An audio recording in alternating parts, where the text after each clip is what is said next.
rundown school, Park Hyun-soo got beaten up every day. He was rank Gamma, the lowest level in the school. While the bullies beat him up, teachers would walk past the fight and pretend they saw nothing. No money, no family, and nobody to believe in him. Hyun-soo tried to report it online by contacting the police, but nothing ever worked out for him. In complete desperation, he brought mayonnaise to school to perform a viral internet ritual that involved mayonnaise, tears, and blood. It was his last hope to end this nightmare. When he takes a kick to the head, his blood flies through the air and lands right on the ritual. The circle glows and a hero appears kissing Gintei's face in front of everyone. Everyone just stood there frozen watching the scene. When the hero opens his eyes, he freaks out thinking like, what the hell is going on? Hyun-soo wonders if the hero's power is kissing. Gintei punched the kisser in the face. When he tried to throw another punch, the hero caught it, squeezed his arm so hard that the bully tried to jump away, but the gay hero grabbed him by the leg and slammed his face into the ground, knocking Gintei out cold. The others came at him trying to get revenge, but the kiss guy started throwing hands at everyone around him. After the chaos settled down, the hero explained that he was back in his world kissing his wife, when he was suddenly transported to this world because of the boy. After they sorted things out, they made a deal. The hero had to clean up the bullies at the school, while the boy had to help him get back home. Walking through the school, the hero sensed a familiar power. When he walked into the bathroom, his sacred sword Grendel was a toilet plunger covered in poop. In this world, some bullies walked into the bathroom beating up a fat kid. The hero honored his deal with the boy, grabbed his sword covered in crap and threw it right in the bully's face. The boy passed out suffocated by the stench. One of them tried to catch him off guard, but right as he was about to land the hit, the hero blocked it using pure instinct. He had already turned around, smacking the poop sword in his face too. Hyun-soo was finally getting revenge for everything they had done to him over all those years. After finishing off the bathroom guys with his sacred sword that nobody could stand the smell of, Hyun-soo explained that those guys were rank beta, and there were still some guys with an even higher ranking. The poop hero drove his sword into the ground and started screaming at the top of his lungs, cursing out all the bullies, making every single one of them storm out of their classrooms wanting to crush the hero. The boy was panicking, thinking he was about to die, but the hero was completely calm, saying he was going to wrap this up fast, as according to him, the best way to deal with every delinquent in this school was to gather all of them in a single spot. Just like that, our two heroes found themselves being attacked from two directions. At that moment, the young man began to cry, thinking they were about to meet their demise, and yet the night remained calm. The hero explained that he had two motives for taking down the bullies. The first was that there was someone important he needed to return to at once, and the second was that, after witnessing how despicable the bullies were, he would be unworthy of his title as a hero if he did not act. With that, the red-hatted man decided to unleash his first hero-class sword technique. The powerful strike known as Drawing Sword was unleashed upon the bullies, and its might was so great that it quickly overwhelmed them. Park Hyun-soo said this powerful sword technique was basically a sewage discharge. And just like that, the bullies had their eyes and mouths filled with poop. This greatly angered the delinquents, who called the hero a coward and decided to attack him from behind. At that moment, the hero decided to use his ally as a stepping stone. He found it rather ironic to be called a coward by the delinquents. After all, they were the ones who had ganged up on him. Even so, they were completely at his mercy. The hero only needed one punch to take care of the high schoolers acting up.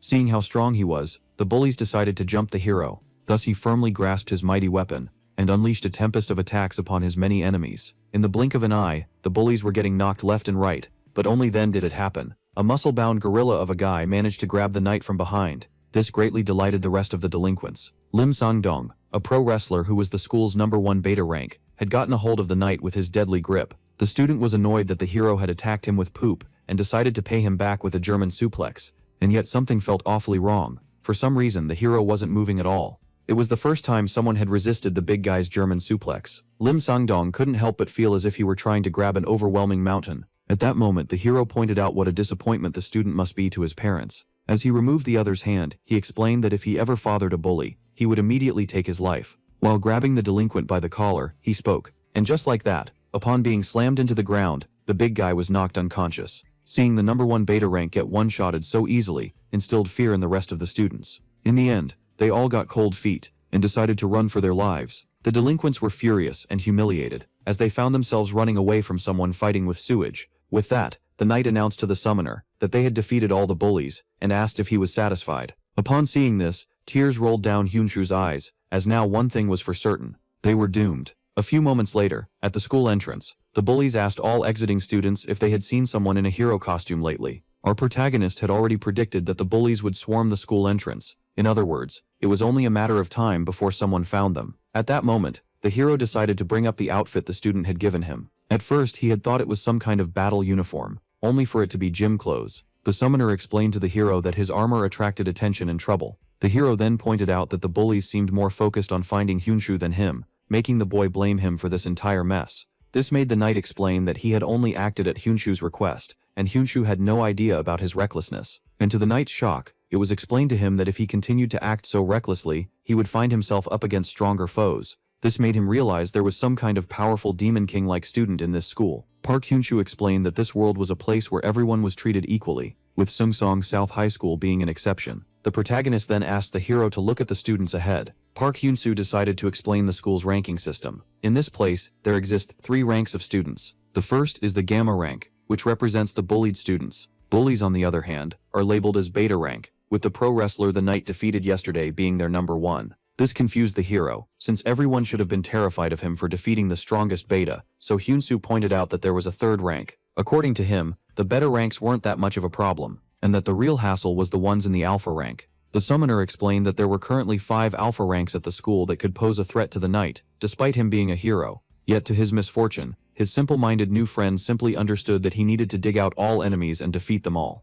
Hyunsoo then decided to ask about the plunger in his hand, and thus the hero introduced his trustworthy holy sword, Grandel, to his new friend. As he explained that he had his doubts regarding his blade, which should have easily decapitated the enemy, Hyunsoo panicked and insisted that killing was forbidden. Hyunsoo explained that the symphony needed to buy the knight a new plunger, only for him to claim that a holy sword couldn't simply be bought or sold. And so, as the two of them started to wonder about a way to quietly bypass the enemy, they were suddenly approached by someone. This was none other than the fat student from before, who claimed that he could open a dimensional gate. The baffled hero asked him if he truly had such a power. The third one explained that he didn't know about such things, but that he was aware of a secret way to escape from school. With that being said, he asked our heroes to follow him. Once there, he pointed them to the location of the secret passage. The fat one then urged them to keep following him. The young man seized the opportunity to thank the hero for trying to help him. Our knight claimed that he was simply doing his duty. The fat one started to cry, as he thanked them once again, before apologizing for his betrayal. Now he was being praised.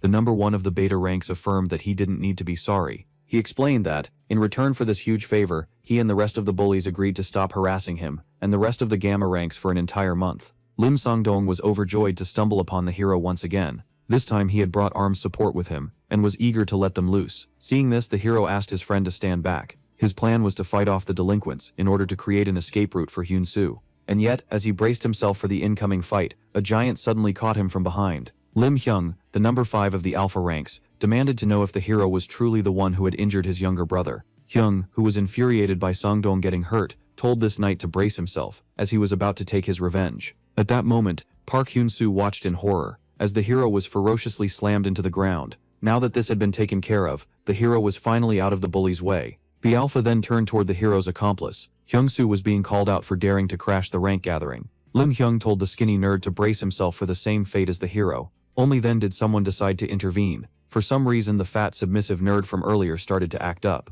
He reminded the alpha of their deal regarding him not being bullied for a month if he brought them the ones who had wronged his brother. Lim Hyung found it quite a shock to be labeled as a bully, and so he urged the gamma ranks to step forward. The horrified students had no choice but to obey, as in the end, they were about as powerless as sheep in the face of a powerful wolf. The alpha seemed very imposing, and slapped one of the students in the face. The powerhouse demanded answers, as he asked the students if he had ever bullied him. In front of such an imposing and horrifying presence, the gamma had no choice but to submit. In the end, he was forced to claim that this wasn't bullying, but a fun sort of foreplay. Now it was time to address gamma rank number 2.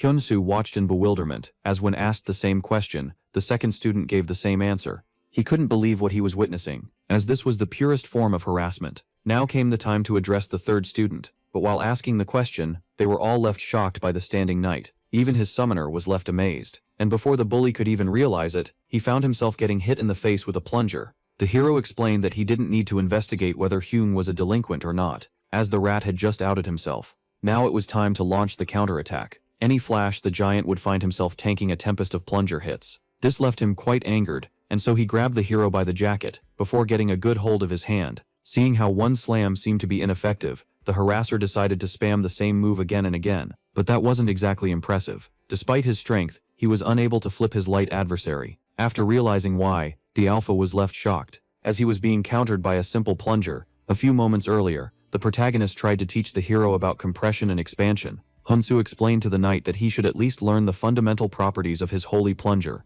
as the other worlder claimed that he could simply equip a blade to it. The high schooler firmly opposed it. Seeing this, the otherworlder decided to give a direct demonstration by asking the knight to stick the plunger into the ground. In order to demonstrate the concept, the young man would now try to pull the plunger out, only for the hero to warn him that he alone could wield a holy sword. Despite how weak he was, the twinkly-eyed one was sure he'd be able to pull out a simple plunger, and so he became even more convinced that he was dealing with a true holy sword. Back to the present, Hunsu affirmed to the knight that he had just used the compression and expansion concept of his plunger, and as it was explained that this would be his weapon against the bullies, he pulled it out of the ground. To everyone's shock, the hero then stuck his mighty weapon onto the head of his opponent. The alpha was left quite confused. He found it rather ridiculous that the young man's counterattack was just giving him this ridiculous hat, but upon trying to pull it out, the bully ran into some technical difficulties. For some reason, the plunger was stuck on his head. The bully was shocked, as he was unable to free himself from a simple plunger, and he even began to question the item's true nature.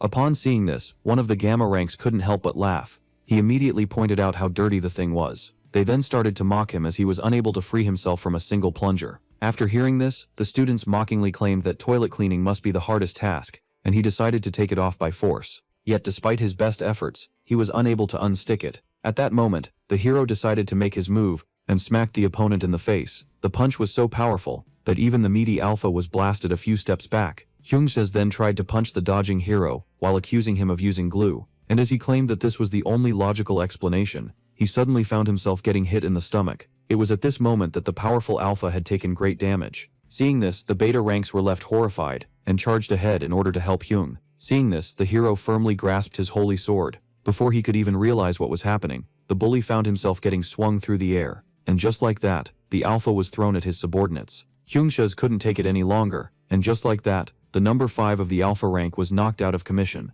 As his younger brother desperately tried to wake him up, Hyungsha's tried to remember how he ended up in this situation. Only then did he recall that he started all of this for the sake of his younger brother. But just as the POV was about to be thrown into a flashback, someone broke through the panel in order to save screen time. The hero asked his summoner to carefully observe the eyes of the enemy. He explained that this was the same look the demons who wanted to tell their backstories had after getting defeated. With that being said, the otherworlder decided to land the finishing blow, and claim that these people were nothing but simple delinquents. With that being said, it was time to deal with the younger brother. But to our hero's shock, this one was on the phone. Despite his situation, the phone call seemed to have relieved Im Sang-dong. In fact, he was happy that reinforcements were currently on their way. With that being said, everyone was ordered to bow. The 4 other alpha ranks finally entered the scene. Some of the students started to light up their cigarettes, yet this greatly upset someone. The fighting spirits of the beta rank immediately dropped upon seeing that the annoyed one was an alpha. This was none other than Beta Boijua, the number 4 of the alpha ranks. Seeing this, the student immediately apologized. One of his friends immediately pointed out how upset he seemed today. Number 4 explained that he had every reason to be angry, since someone had interfered in their affairs just as business started thriving. But when they arrived at the scene, they were left completely shocked. Everyone had already been taken down 5 minutes ago. Lim Sang-dong couldn't contain himself any longer. He started laughing like a maniac, claiming that our heroes were about to meet their demise. Only then did someone smack him on the head. The hero urged him to speak only for himself. He then turned to his friend and pointed out that reinforcements seemed to be on their way, but to his utmost shock, Yoon-shi looked horrified and started shaking in his boots. Noticing any sign of panic, he asked the fat one about the secret exit he was supposedly leading them to. So the fat one explained that they had just created it, making the skinny guy realize he had been lying to them all along. Even so, Yoon-shi realized this wasn't the moment to give in to panic. Despite his friend having taken down number 5 of the alpha ranks, he wasn't sure he could take on the remaining 4. In fact, he wasn't sure the hero could handle a one-on-one battle with the number 1 alpha in the school. Seeing this, he realized only one thing was left to do. Just as he had predicted, the hero failed to recognize the danger, and claimed he could simply beat the rest of the bullies. And so, the summoner pointed his summon toward the rest of the powerless gamma ranks. Huka's absurd. Yunshu explained that if they focused on fighting the enemy, no one would be left to protect them. At that moment, the hero was reminded that his duty wasn't to kill, but to protect. The holy sword agreed with the high schooler. It immediately pointed out to its wielder that they had learned firsthand from demon hunting that studying the enemy was a must if they wanted to crush him. And so, the best thing to do was to try to escape this place. Thus, after much effort, Hyunshu was able to convince the hero. When asked if he knew a path to escape, the Earthlink simply stated that they should go through the hole for now. Only then did they notice a small army blocking their way. The bullies wanted to hold the line until the alpha ranks arrived and dealt with the troublemakers. This was rather annoying, as there was no time left to retake the main gate. Seeing this, the hero decided to open up a path. His goal was to let his friend and the rest of the gamma ranks escape. And just like that, the knight and his plunger charged alone at the whole army of armed delinquents. Back in the present, the Alpha ranks who had just arrived were shocked to see that the enemy had quickly taken down their forces before escaping. The gamer found this strange, since his grandfather hadn't mentioned transfer students, and no nearby school would act up on their turf. And so, according to Su Songman, the transportation supervisor and number 3 of the Alphas, only one explanation remained. Thus he started accusing Lee Ki-moon-yoon, number 2 and head of logistics. Lee Ki-moon-yoon insisted that he didn't, and he explained that if Songman wanted to take his anger out on someone, he should make sure to start with the gamer, who was giving off a murderous aura. Songman didn't back down and started to fight back. As the two powerhouses displayed their murderous aura, all the students were left horrified, and yet one remained unfazed. The blonde one urged them to stop. He explained that this wasn't the time for internal fighting, because they were already short-staffed. As he demanded a report regarding the culprits, the blonde one was informed that the intruder was with someone from the Gamma ranks, and upon learning that they were referring to him as a hero, rage suddenly flared in the young man's eyes. Meanwhile, the hero in question seemed baffled. He found himself fascinated by the horseless carriages that his friend called cars, and as the two of them started bickering with each other, with the young plunger holder wanting to ride one of them, someone reported to his boss that he had located a strange troublemaker from Sungzung, who seemed to be the one they were looking for. Later that night, the boy asked the hero if there were strong demons back in his world. The young man confirmed it,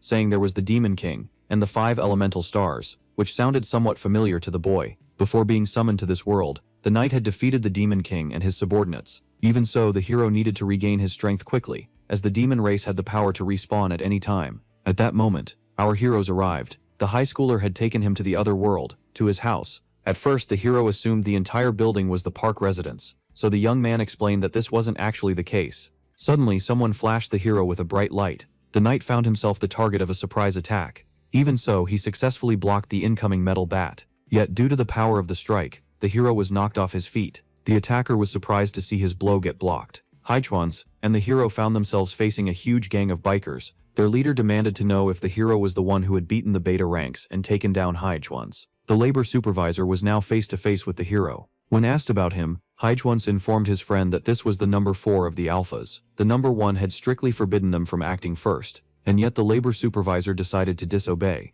In fact, he wanted to fight the hero here and now. Suddenly, their fight was interrupted by the main protagonist of every isekai. The biker couldn't even react. He was suddenly hit by a giant truck. This left his subordinates horrified. Number 4 was now in great pain. As the culprit revealed himself, the annoyed delinquents demanded that he face them like a real man. But only then did they realize who they were speaking to, because this was none other than the number 1 alpha. The knight, who had gotten his friend out of the way just in time, rushed to check on him, only to find the boy horrified. Yun Xing was shocked by this unexpected and terrifying presence, which immediately turned its attention to the hero. Number 1 was shocked that the young man was still acting up like this in this world as well, and he claimed the hero act was repulsive. As the number 1 alpha revealed his eyes, he claimed to be a hero as well. With that said, the blonde asked the redhead if he finally remembered him. When looking for healthy and tasty mayonnaise, one should try to find one made with the best nutritional ingredients. Hibbit mayonnaise was now available online. The driver was intrigued by how much mayonnaise advertising he was seeing every day. He said it was quite a shock to see someone dominating the food industry with a single condiment. But just as the driver passing by wanted to finish his job so he could relax, he noticed something intriguing outside. At that moment, the hero came to a realization. Now, with the blonde in front of him, he immediately apologized, claiming that he knew nothing about this world. The knight didn't know that someone else in this world was using the title of hero, when suddenly his opponent tried to catch him by surprise. Even so, the hero blocked the punch and apologized for not remembering the blonde. And yet he demanded an explanation. The number 1 hero affirmed that he couldn't care less whether the redhead remembered him, as he freed his fist and went for a kick. This was a shock for our hero, as this was the first time someone had actually been able to hurt him. The number 1 alpha was determined to kill him here and now. Seeing this, the knight took a few steps back. He then asked his friend about this powerful blonde individual. Haikwonsu introduced him as Choi Jin-sung, the number 1 alpha rank and the head of the delinquents at their school. Jin-sung urged his men to prevent any interruptions, and thus the delinquents moved quickly. They had already taken their positions. Now completely surrounded, Haikwonsu realized there was no way for them to escape. The hero asked his friend not to intervene in his fight. At that moment, the sword warned its injured wielder about the enemy, as he was emitting a strange presence, alien and familiar at the same time. Seeing this, the knight judged it wise to finish this fight as soon as possible. At that moment, the bully started to mock the hero, only to then get smacked in the face with a plunger. The hero wasn't done just yet, as he then braced himself and bombarded his opponent with a tempest of hits. The hero then gathered all of his strength and decided to deliver the finishing blow. And yet something happened. All of a sudden, our knight had failed to finish the fight quickly. he was shocked to see that the enemy had parried his attack using clothes. The big boss then pointed out that it was only natural for a holy sword to hurt more than a regular plunger, yet mocked its new form. And so, in the blink of an eye, he used his jacket to knock the plunger aside and punched the enemy in the gut. The hit was so powerful that the hero was blasted away. According to the alpha, the holy sword was now only good for cleaning the bathroom. At that moment, the knight used his weapon to get a hold of the ground. Just like that, he stopped himself from flying any farther. His goal was to use the recoil of the plunger to bounce back at the opponent. When suddenly, something was thrown at his face. The jacket had blocked his field of vision, and before he could even realize it, the hero found himself getting kicked in the head. His opponent didn't want to give him the opportunity to fight back. Even so, the young man remained on his feet. He got the jacket out of the way and charged at his opponent, only for him to easily dodge, before going for a kick that ultimately smacked the hero in the face. And just like that, he was thrown into the wall formed by the bullies. They didn't quit and started to mock him, claiming that their super strong boss was now humbling him. One of them even dared to smack him in the back of the head. Seeing this, the hero decided to strike back. He then swung his weapon with all of his might, with the bully still attached to it. The villain was left surprised. As the goon was launched at the big boss, he started to pray, thinking that he was about to meet his end. Even so, the number one alpha simply used him as a stepping stone and called out the hero for shamelessly using people as weapons. But the knight refused to label bullies as people, as he then tried to smack the enemy with an actual motorcycle. The attack was so powerful that it blasted the number one away, making him crash into a nearby wall. According to the hero, his opponent and the rest of his kind shouldn't be called humans. The enemy couldn't agree more. At that moment, he firmly grabbed a chain and quickly entangled the hero while claiming that he didn't mind it. According to the big boss, the law of the jungle applies everywhere, and only the strong survive in this world. In fact, he claimed that the law of the jungle was absolute in all realms and worlds. But just as the boy was about to deliver the final blow, everyone was startled by the incoming sound of sirens. Someone witnessing the scene had called the police. This left the boss quite disappointed, and thus he decided to stop the fight for now, after swinging his chain and destroying everything in its path. Not even the mighty hero could believe his eyes. In the end, the alpha found this rather disappointing, and decided to bid the knight farewell. He tried to stand back up on his feet, yet was too weak to do so. Upon hearing the hero claim that he wanted to exterminate his race, the bully felt enraged. The hero wanted to track down every bully in existence and put an end to their evil, even if the chase took him to the end of the world. The bully found those words fitting for the hero, yet doubted that he could live up to his claim, since in the end he was fighting alone. According to the big boss, the knight became the subject of everybody's interest as soon as he caused chaos at the school. In other words, all delinquents from every nearby school were now after him, as he stood with no allies. The boss then affirmed that he enjoys challenges and promised to personally exterminate the hero the next time they met. With that being said, the knight crumbled to the ground. The hero found himself extremely tired, as ever since he had spawned in this world, he had done nothing but fight and run. Seeing this, the high schooler decided to enlighten him. He informed the hero that this was still his first day on Earth. Meanwhile, on the road, as the big boss rode off with his delinquents, he told the person on the other end of the line that he had confirmed his suspicions. This left the other guy infuriated that he had let the hero escape. So the number one explained that he was bound to return, because at the end of the day, he was still a hero. The young man was determined to prove a point. He desperately wanted to show the hero that in this new world, he wouldn't be able to protect the weak. The same hero who was currently dozing off. Back in the day, as the volcano erupted, the hero and his party found themselves surrounded by demons. Due to his carelessness, he found himself fighting a huge organized mob of demons. And as he tried to think of a plan, the holy maiden urged him to focus. She said that even when things got tough for him, he could always count on their help. Hibib the mage agreed. His friend Dayon said he would protect the luggage at all costs. And so, with his allies by his side, the legendary hero decided to charge ahead. A bull-like demon managed to block him. The creature said the hero must be dreaming, and so the armored knight grabbed it by the neck. The hero insisted his dream wasn't impossible, and that he could do anything with his comrades by his side. The demon, being choked, screamed desperately, trying to clear up the misunderstanding. Tian Sino told his friend they were about to be late for school. At that moment, the hero realized this was nothing but a dream. Later that day, Chogyute had some work to do. His task was to repair the hole in the wall. It was rather scandalous that he had been reduced to doing chores, considering he was a beta bully. Back then, someone called him in. This person had heard that the orange-haired kid was the first one to try to take on the hero. The head of transportation wanted to know how he ended up fighting the redhead. Gyute explained that on a rainy day, a blinding light came out of mayonnaise on the ground, and suddenly he found the hero trying to force himself on him. And yet this story didn't seem plausible. The gamer urged his big friend to go easy on the kid. After all, they needed someone to repair the wall. Gyute had a hard time understanding why he was being punished for telling the truth. This left him quite enraged. He started to blame the hero for all his misery. The young man even screamed that the next time they met, he would make the redhead crawl on the ground. only for the redhead to appear right in front of him and confirm that he was already crawling. Shortly after, Hyunsoo followed him through the hole. Now the hero knew the bully's name. Firmly holding his plunger, he asked Gyute if he was still a bully, as the boy swore he was a different person now. Here to repair the wall, the knight urged him to apologize to his friend. Seeing this, Gyute turned toward Hyunsoo and apologized for all the trouble he had caused him until now. At first it seemed Hyunsoo was about to accept the apology, only for him to suddenly slap his bully in the face. The summoner then warned his summon to stop trusting people so easily and forgiving them just like that. He then asked if he had a plan, seeing how they were now at school, because simply going out in public would make them run into yesterday's bullies. Things could even get really messy if they ran into one of the alphas. For that reason, the hero was advised to think of a plan carefully before acting. The knight, who assumed he was strong enough to defeat the bully, didn't expect them to have such large numbers and be so coordinated. This took him back to his first tier as an adventurer, back when his party was still by his side. In other words, the hero said he needed to acquire two things. The first was information about the school, and the second was trustworthy allies. Yunxing quickly assumed this was the start of his training arc. At that moment, Gyute stood up. The boy offered himself as a comrade to the hero and promised results. And so, after silencing the loud nuisance, our heroes decided to resume their important conversation. Yunxing proposed postponing their recruitment of allies and focusing on gathering intel for now. It was revealed that not even Hyunxing could return to class, as he was being targeted. His former bully tried to slip away quietly. Only then did they turn their attention toward him. Hyunsoo politely asked Gotoi if he could lend them a helping hand. Shortly after, at the school parking lot, the Gamma students were told to hurry up. The one in charge said they needed to finish before class started. Only then did he stop one of the students and demanded the box he was carrying. The bully then told the poor kid to scram. This delinquent, who loved his job, decided to take a look at the delicacy of the day, only to be startled when someone spotted him.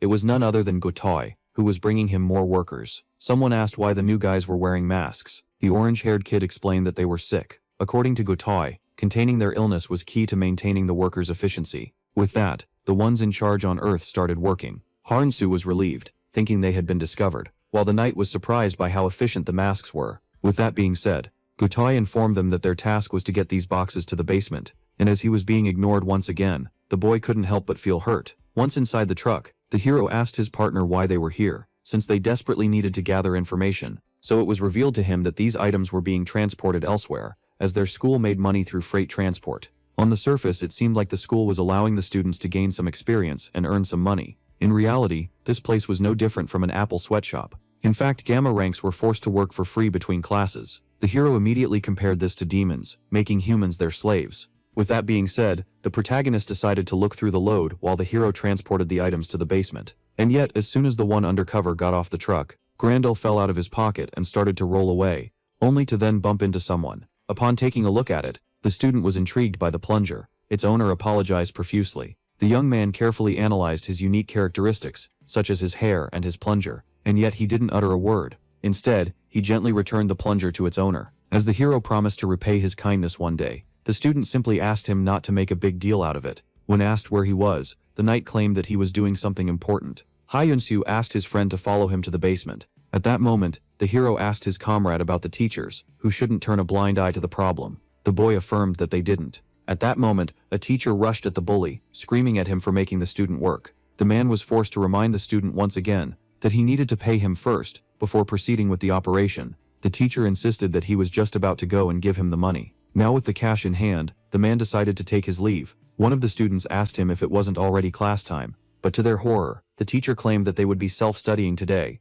as this was good physical exercise that would earn them money, and thus the man left the scene, claiming that they would appreciate this one day. Seeing this, the hero realized that the adults in this school were also problematic. At this school, money was the cause of all problems. In the end, everyone here was only thinking about himself. According to the boy, there was one person who was getting the most benefits out of this situation, that person being Choi Jin-sung, the #1 alpha, and the head of the pyramid scheme. Our heroes then started to talk about how intriguing it was that the big boss knew about the hero, and even about his holy sword, and so they decided to investigate the matter. Suddenly, a third presence agreed with them. That person pointed out how our heroes were able to quietly infiltrate this place. This was none other than the #3 of the alphas, Su Songman, the transport supervisor. Back in the day, at the playground, someone approached a little boy. The little one was impressed by all of the toys. He then apologized to their owner, who must have been upset that he touched them without permission. But the little boy affirmed that it wasn't the case, and even offered to play together. Back to the present, our startled heroes jumped back. The boy confirmed the hero's suspicions. They were now in front of one of the alphas. Seeing this, the knight charged at him at once. Songman reacted fast, and all of a sudden, he fell to the ground. He didn't expect the redhead to attack him out of nowhere. This greatly confused the hero. He even started to have his doubts about this boy being one of the alphas. Later on, in a more private place, everything was explained to the hero. Songman claimed that he didn't choose to become an alpha. The young man confirmed it, pointing out how he wasn't physically fit to be a delinquent. And when asked to swear on his parents' lives, Songman explained that the two of them were already dead. Normally Songman would introduce himself, but he deemed this unnecessary, as Hainusu already knew about him. In the end, everyone knew about him being the grandson of the school chairman. Seeing how the knight didn't know what chairman meant, his twink friend decided to enlighten him later. At that moment, Songman gave them the intel they were after. Choi Jin-sung is the #1 alpha at this school. It has already been 3 months since this young man barged into the school. The chairman screamed at him for rudely entering his office like that. But before he could even realize it, the boy started imposing himself. Once in front of the chairman, Jin-sung decided to jump straight to business. Songman had no idea what his grandfather and this person talked about. All he knew was that one day later, a new student arrived at the school. As soon as he arrived, Jin-sung was met with some insignificant resistance. This young man would immediately resort to violence each time someone tried to stand in his way. Because of that, a new hierarchy was quickly established within the school, with Songman becoming an alpha due to his relation to the chairman. With that being said, the gamer revealed everything he currently could to our heroes. When asked for the reason he was helping them, the young man simply reached out his hand and offered the hero to work together. He claimed that his main goal was to eradicate bullies from the school, and explained that now would be the best time to act, seeing how #4 and #5 are currently out of commission. Songman claimed that he had a plan to take down the #1 and the #2 of the school. After analyzing the situation carefully, the hero affirmed that, just like him, he wanted to eradicate all bullies. Even so, he deemed this team-up to be unnecessary. With that being said, the hero decided to take his leave, with his friend following him shortly after. When asked if he was going to go after him, the boy affirmed that he wouldn't.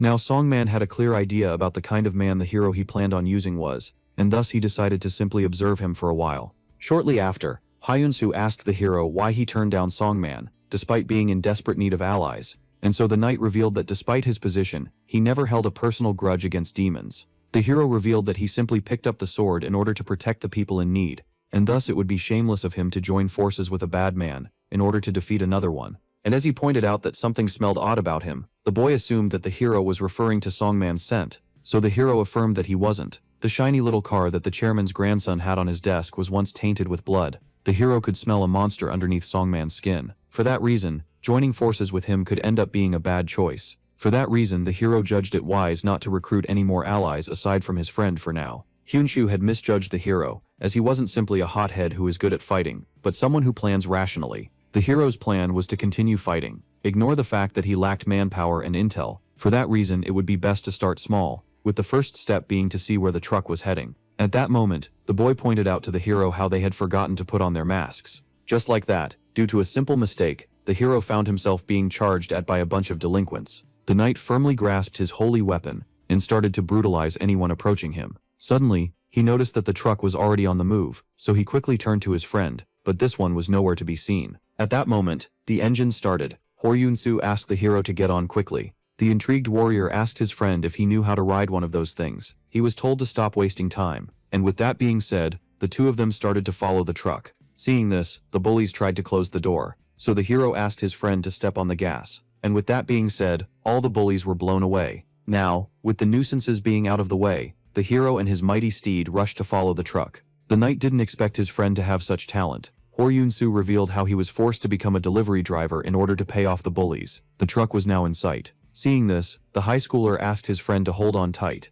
as he would now be going at full speed. Yet they weren't the only motorcycle on the road. Someone had followed them. The delinquent braced himself and swung his bat with all of his might. Even so, none of our heroes had actually gotten hit. But to their misfortune, there was a third enemy bike. Seeing this, our protagonist quickly hit the brakes. This allowed him to get out of there, just in time, and turn the incoming attack into friendly fire. The hero praised the protagonist, before dealing with the rest of the bullies himself. With that, the two of them were free to follow the truck without being pursued. Meanwhile, elsewhere, someone entered the room. They said they needed to see the boss. Choi Jin-sung had asked this person time and time again not to interrupt his work, but to his shock, the subordinate confirmed that the hero had returned. According to Songman, he was spotted following the truck near Ji Myeon's location. According to number 3, since number 2 would be there, they should be able to dispose of the enemy. And just to be safe, he offered to send some bullies as backup. Yet the big boss ordered him not to. saying they would catch the hero at night once he showed himself. With that, the young man began to panic, screaming that this might be their only chance to catch the hero. Suddenly, he was silenced by a horrifying aura.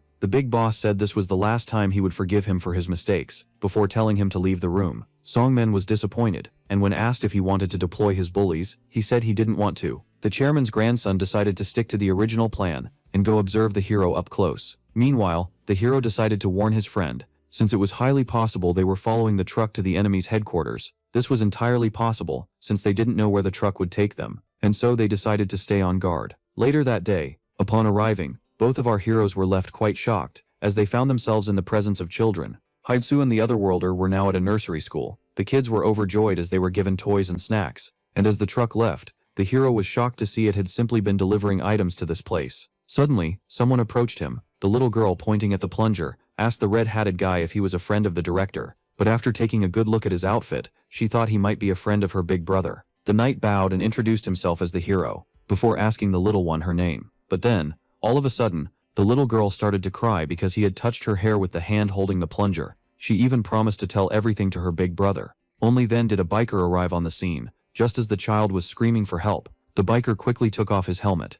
This was none other than Lee Gi-mayan, number 2 of the Alphas, who recognized the guy with the plunger as the one from earlier. At that moment, the high schooler was horrified by who the girl's big brother turned out to be. The knight was happy to see that the kind soul from earlier was the big brother the girl had been talking about. When suddenly, Lee Gi-mayan started to make his move. Our hero found himself dodging a powerful kick out of nowhere. Number 2 said he remembered him very well. He demanded to know if, when he said he would pay him back, he meant it as a threat. And with that, the knight had no choice but to dodge the powerful incoming kick once again. At that moment, the knight tried to explain the misunderstanding, but only then did his friend warn him that his opponent was one of the Alphas. After hearing this, the knight labeled Lee Ji-mian as someone who was only kind to his own family, but a real monster to everyone else. And so he charged headfirst at the delinquent with his plunger. Hyosu warned him that his opponent only used his feet in combat. At that moment, he noticed the little girl was watching the fight, so he told her this was dangerous, and urged her to go inside with her friends.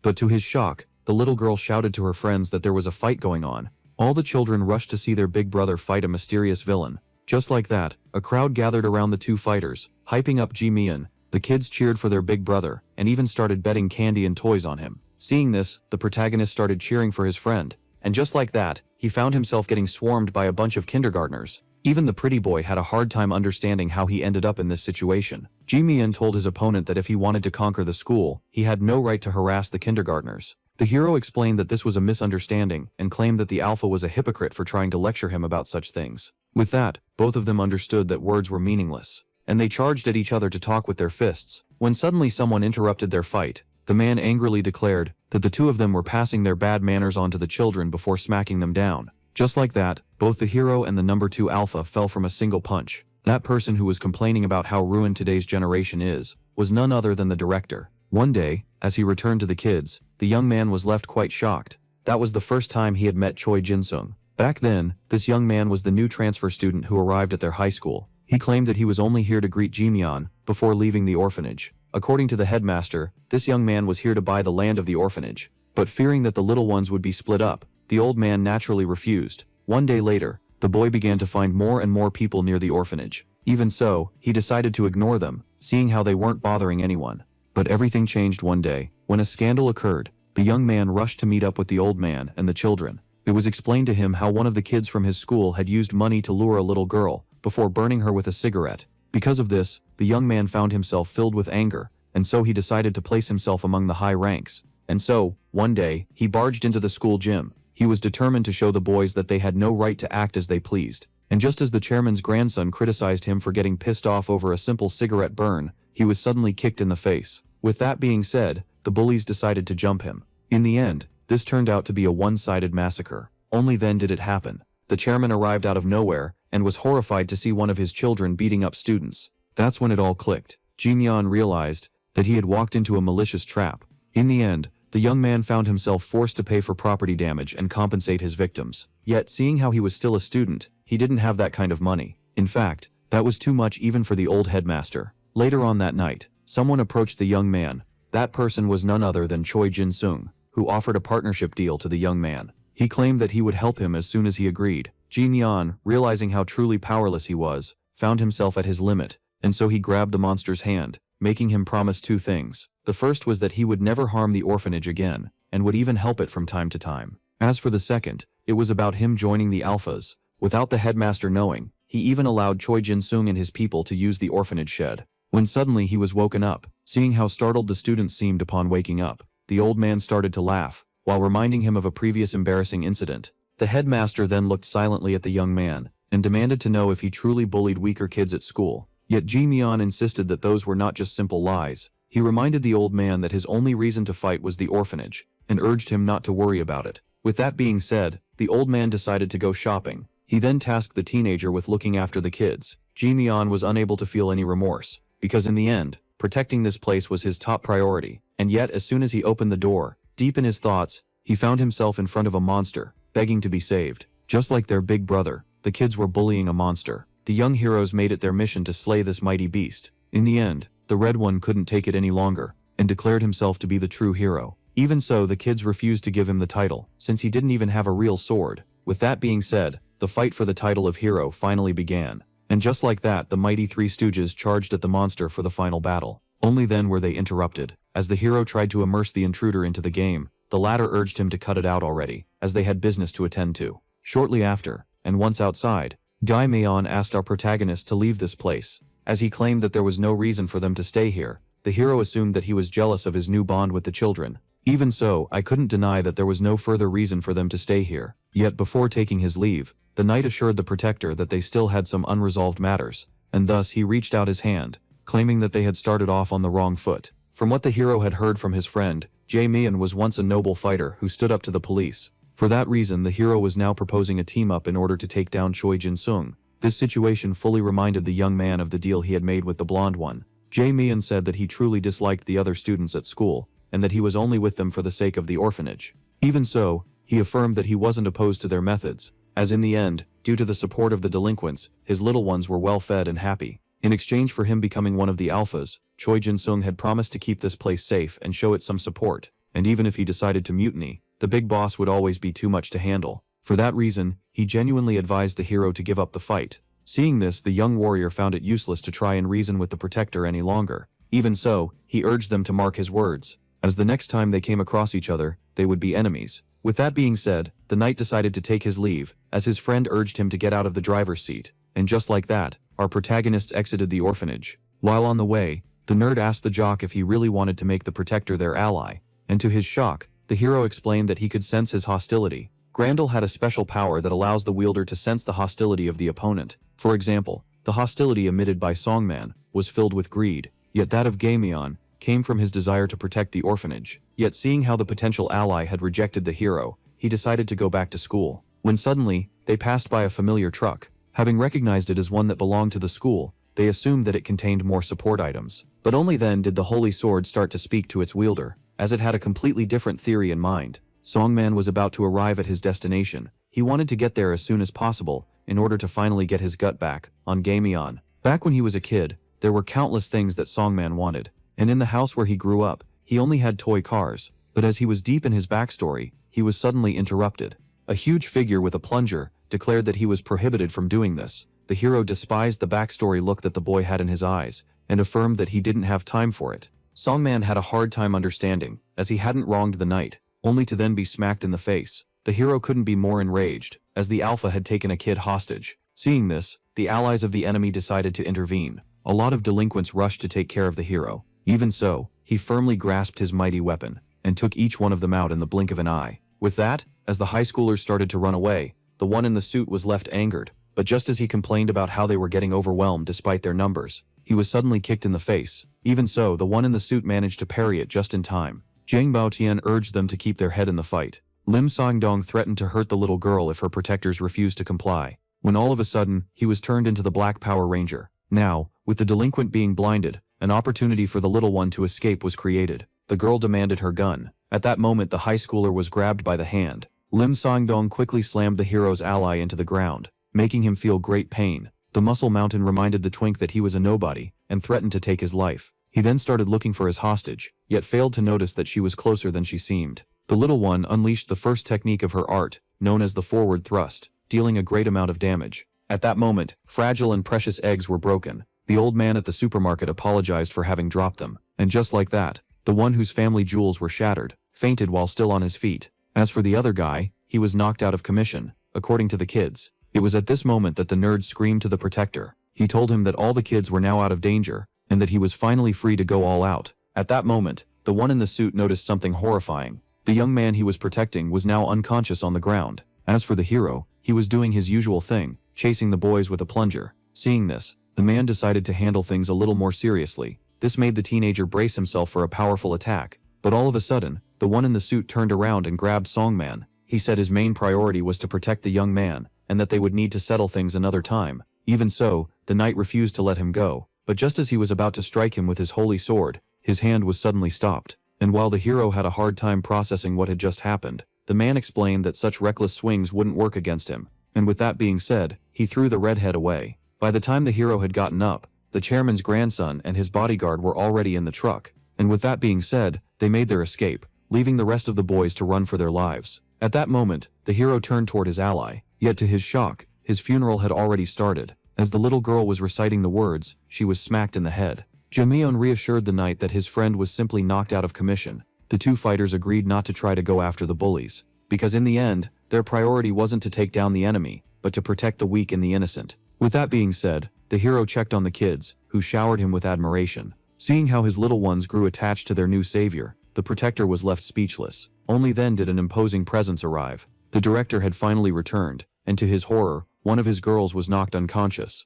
The culprit stood silent as the old man began to panic. With that being said, the old man rushed to call 911, yet had forgotten the number. Meanwhile, Lim Sang-dong, who had failed to escape in time, found himself in quite the pickle. Thus he decided to take the old man hostage. But just as he tried to quietly grab him in order to put him in a chokehold, the director suddenly hit him in the legs, making him fall face first to the ground. The pro wrestler was annoyed by the old man's actions, and charged at him. But before the muscle mountain could react, he found himself getting smacked in the face. The old man decided to show him no mercy, and knocked him out with a single hit of his plunger, while demanding to know if he was the one who had hurt the little girl. Upon seeing this, the hero was left baffled. His friend as well as the rest of the orphanage were amazed by this as well. That person was none other than the director of Hope Orphanage, Choi Gop-soo, who had previously been a plumber. Meanwhile, on the way back to school, it was confirmed that the goods were destroyed due to the hero's intervention. From what the man had seen, it was safe to say that Jae-mayan had become his ally.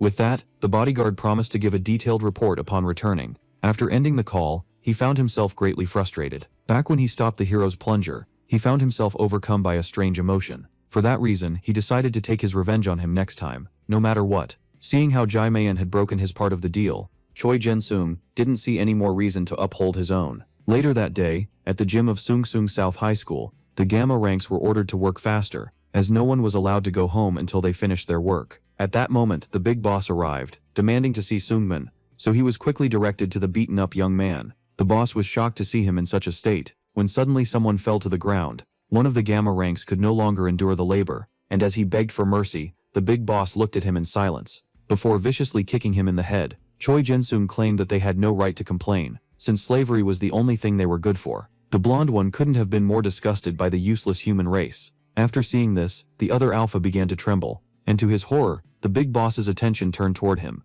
The blonde one wanted to know whether the gamer also thought that useless people should avoid becoming a liability. At that moment, Songman trembled in fear and apologized to the big boss, claiming that it had never been his intention to disobey him. Hearing this, the boss told him to cut it out already. Songman screamed that he would be obedient from now on, and begged for forgiveness. Yet this intrigued his supportive superior, Jin-sung, whose numbers 5 and 4 were currently out of commission, and whose number 2 had betrayed him, needed someone like number 3 who would take the initiative. For that reason, the one in charge came up with a plan. Upon hearing it, the transportation supervisor was left horrified, and thus the big boss asked him for his opinion regarding the plan. A little later that day at the orphanage, it was explained to the old man how the bullies had trespassed into the orphanage and were caught by the little girl. The ones in front of him were currently being held at gunpoint by the little girl, the ones who hadn't been able to escape. The director was disgusted by the fact that they had attacked an orphanage and decided to report them to the authorities. But as he forgot the number once again, the protector explained that it would be pointless since the bullies were bound to return.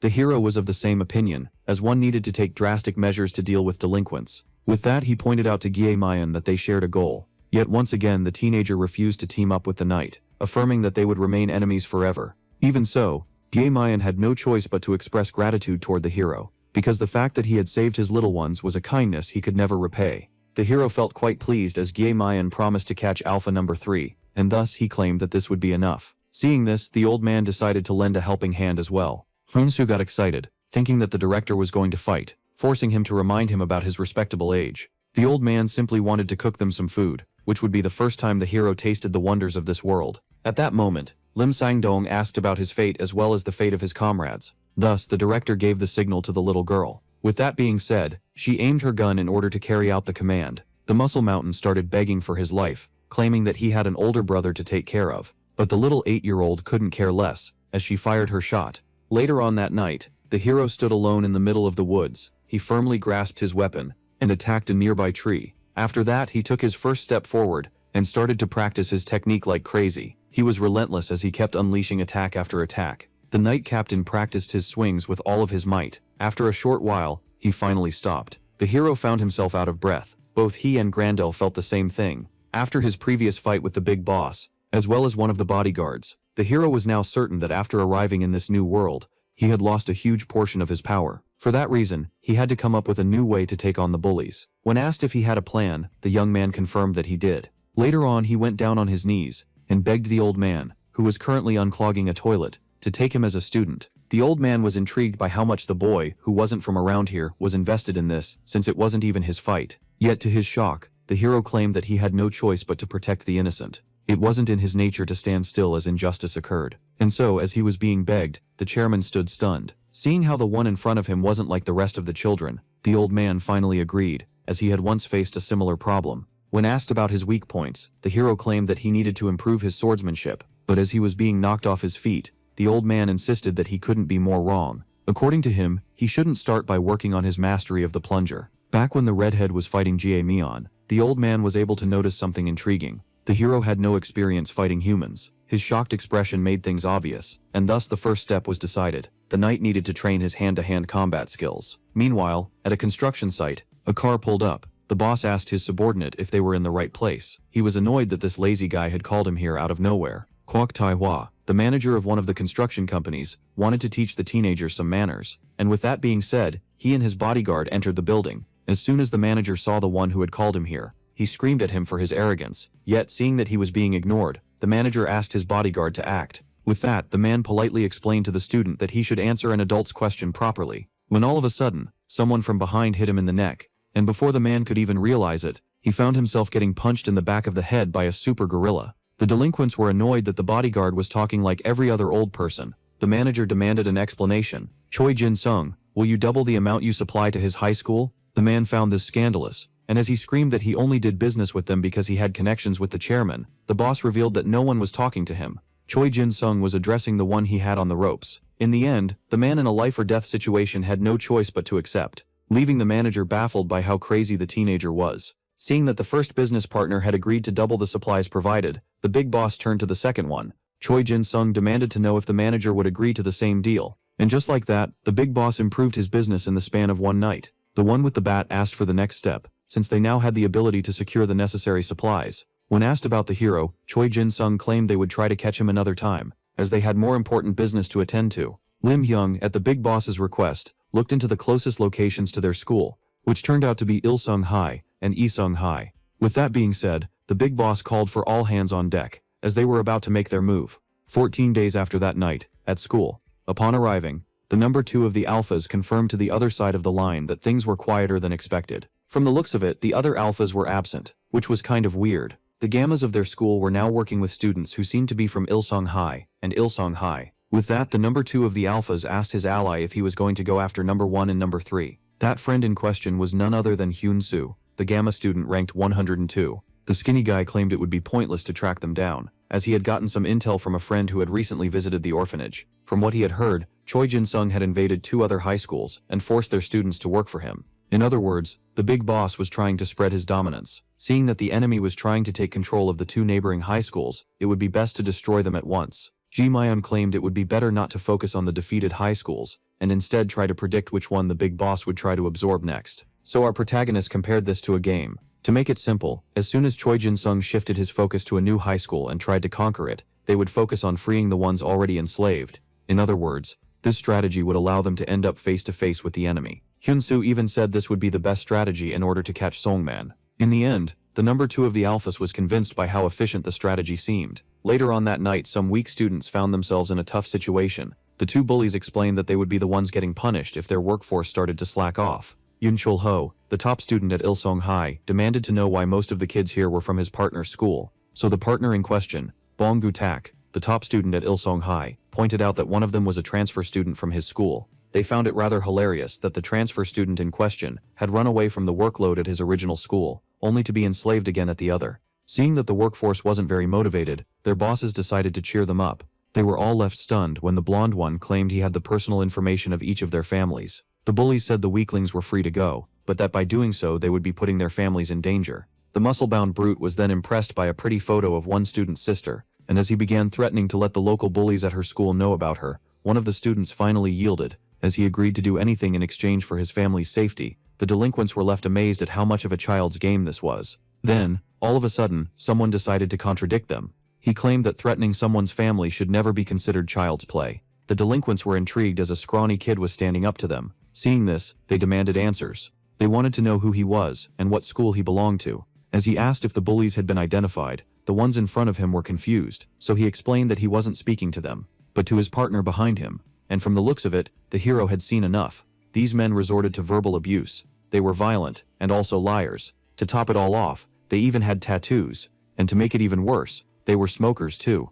These 2 delinquents stood for everything the hero wished to eliminate. But to the protagonist's shock, they claimed they wouldn't be his opponents. Only then did someone else enter the scene. The number 4 of the alphas was glad to have finally been reunited with the powerful hero, and he was even eager to resume their confrontation from that day. Back in the day, on a baseball field, as the young man practiced with the rest of his team, each time the ball was thrown, he was able to catch it. The young man was quite skillful at his position. Yet one time, as the pitcher braced himself and decided to throw the ball with all his might, it flew at an incredible speed. Even so, the opponent managed to repel it using his bat. Yet he was unable to control its trajectory. Back to the present, the young man who was once a baseball player was getting ready to resume his fight with the hero. The 2 other bullies assumed the knight was now scared, since this was now 3 versus 1. And just like that, as they charged at him, the hero quickly slapped them away like a bunch of flies, leaving them to fall helplessly on the ground. With that being said, the hero turned to his ally, urging him to get the students out of here at all costs. Being ignored greatly irritated the 2 delinquents, when all of a sudden they noticed the one with the bat behind them, and before they could even realize it, he landed a double strike. According to him, if they wanted to be useful, they should just stay out of the way. Seeing that number 4 wanted a one-on-one fight, the knight assumed his opponent was somewhat honorable, so it was clarified to him that this had nothing to do with honor, and that the bat wielder preferred to work alone. With that being said, the 2 of them would now fight, man to man. The alpha tried to go for the first strike, only for his opponent to quickly dodge. To our hero's shock, this delinquent was faster than expected, and thus he started dodging swing after swing, without trying to land a single hit. The alpha pointed out that this time the hero wouldn't be getting any help from trucks, so the hero decided to clarify something. He affirmed that he never needed help in the first place, as he tripped his opponent. And with that being said, he was thrown into a flashback. Back then, the hero affirmed once again that his plunger was a holy sword. The old man decided to play along, despite thinking this was total madness. From what the director had seen, there was no need for the hero to try to sharpen his physique or his skills. According to him, the teenager only lacked one thing. Despite being an experienced fighter, the hero had never gotten himself into an actual one-on-one fight, and didn't know how to properly wield the plunger. In other words, the hero needed to train in plunger handling for one-on-one fights. The old man urged the teenager to follow him, as he would now be teaching him this skill. Back to the present, the bully was caught off guard, but was able to quickly land on his feet. With that, he lunged forward, aiming for the legs of his opponent. At that moment, the bat was just a few inches away from breaking a bone. Meanwhile, somewhere else, the director, enjoying a drink under the moonlight, found himself concerned about his student. Even so, he knew very well that there was no need for him to worry. After all, the hero now knew how to fight without using his trustworthy weapon. Back to the fight, the bully had a hard time believing that his metal bat was blocked by a plastic plunger. Even so, he decided to seize the opportunity and attacked the hero's chain, which was wide open. At that moment, the knight stuck his plunger into the wall, and before the delinquent could even realize it, he was the one who got hit in the chin. The alpha couldn't believe his eyes, as his opponent had now taken a boxing stance. The hero was proud of himself for having done a jam, so Hyunsoo corrected him by saying it was called a jab. With that, the hero had now gotten a good hold over the flow, and before his opponent could even realize it, he bombarded him with a tempest of plunger jabs. It was annoying to see him trying to maintain distance, using his weapon in such a way Thus he decided to use the plunger to his advantage as well. But just as he was about to hit it, the knight pulled his weapon out of the wall, making him swing at empty air. At that moment, the delinquent lost his balance, and before he could even realize it, he got hit with a mean punch to the face. But the knight wasn't done just yet, as he then firmly grabbed his holy sword and slammed it into the head of his opponent, in order to deal the finishing blow. Meanwhile, at school, Ji-Mian, who was infiltrating the office, found himself alone. According to him, the records of the schools the big boss had conquered must be in his office. Only then did he spot an envelope on the desk. The orphanage's guardian rushed to check it out, and to his shock, it contained a will, yet upon carefully analyzing it, he was left horrified. Only then was he spotted. That person had warned him time and time again to never enter his office unless it was an emergency. Choi Jin-sung was now threatening to take his life, yet Ji-Mian couldn't care less. He even said that if what he read on the paper was true, he would be sure to kill Ji-Mian with his own 2 hands. Back to the fight. When the knight slammed his opponent with all of his strength, wishing to deal the final blow, something unexpected happened. This hidden side of the delinquent was finally revealed. This greatly shocked the knight. The bully immediately lost his composure and desperately began to search for his mask. And as he began searching for it, the 2 other bullies began to mock him for acting like a coward right now, despite being prideful just a few seconds ago. And with that being said, they began to mercilessly stomp him while mocking his scar. Yet even under their boots, the alpha only focused on finding his mask. Back then, when he was still on the baseball team, some bullies decided to mess around and hid the mask away. They then pointed out how he should just stick to his position as a pitcher, before mocking him for getting scarred by a ball. Yet as soon as they threw him one, the young man was left startled. The bullies started to laugh at his trauma, before pointing out how his stupid face had ruined their home run. But the final straw was the bullies calling him a monster with a repulsive face who couldn't play baseball any longer. And thus the young man decided to live up to their words. At that moment, he became a monster, certain that those cruel bullies would never be able to look at his face ever again. Back to the present, as he desperately searched for his mask, he suddenly found it in the hero's hands, who was handing it back to him. The knight even apologized, as he was unaware of the scar his opponent was trying to hide. He then helped him stand up, leaving him very grateful, and as soon as the bully agreed to stop the fight, he was suddenly hit in the face, and before he could even realize it, he fell to the ground.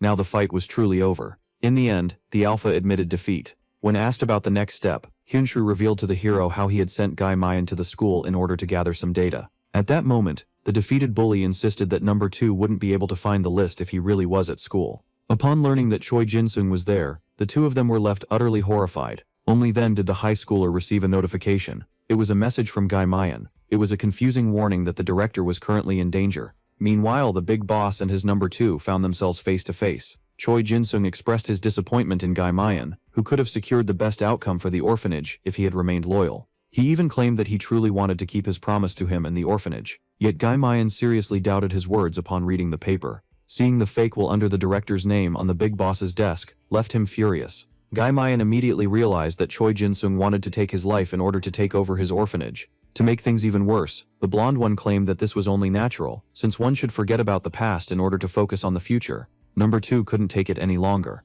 and he decided to eliminate number 1 at once. Yet the boss was swift and quickly dodged the incoming kick. He found this rather laughable, as it implied the ridiculous idea that Guy Mayan could even beat him. Yet to his shock, the enraged protector claimed this would be an easy task, and just like that, he spun around and kicked number 1 with all his might. With that, the blonde one was blasted out of the office. Upon seeing this, the big boss was impressed by his somewhat acceptable fighting skills and tried to negotiate the young man's loyalty back. But the one who closed the distance in an instant was still furious, claiming that his skills were far above acceptable. Yet the boss, who easily blocked him, thought otherwise. Seeing there was no room for negotiation, the boss realized his hands were tied, and thus he decided to eradicate the nuisance in front of him. Now entangled in chains, the young man found himself in quite the pickle. Choi Jin-sung had hidden his weapons inside the boxes. With that, the big boss bade his number 2 farewell, before delivering the final blow. Back to our heroes. Hyunsoo made sure the knight knew how to use a phone. The hero was concerned about his friend going on a solo mission, so Hyunsoo reassured him by saying that the director wouldn't be easily dealt with.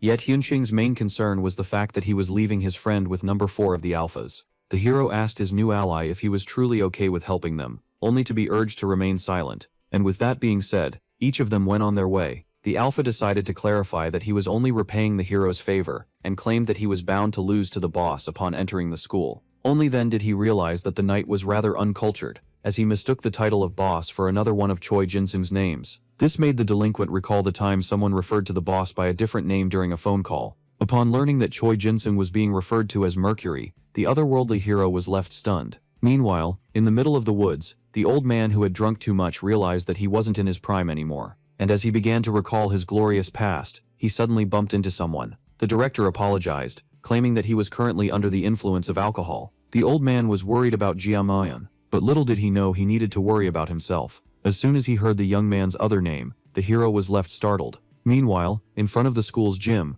boxes suddenly fell to the ground. One of the workers had collapsed. Seeing how annoyed the bully was, the slave promised he would fix his mistake during the weekly repairs. Only then did someone else decide to take care of the cleaning. And just like that, the poor student found himself getting kicked in the head by a muscle-bound brute. Lim Hai had decided to purge their workforce of useless liabilities. He even used this student as an example to make the others work faster. Hai threatened them not to tell anyone about his misdeeds, as he would gladly go after their families. With that being said, he told them to take the kid elsewhere, then resume work after he woke up.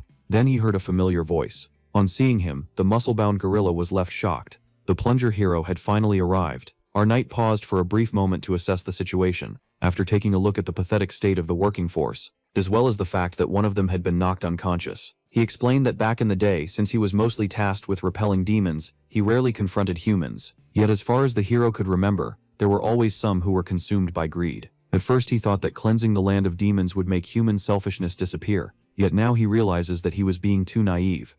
Even so, the hero was saying all of this despite the fact that the moment he rid his world of demons, he was teleported to this realm. Only then was he interrupted. The big guy urged him to just get to the point. Annoyed by the long speech, he tried to slap him on the head. When suddenly, he was grabbed by the wrist. Huming was left shocked as the hero claimed that he had come to a realization.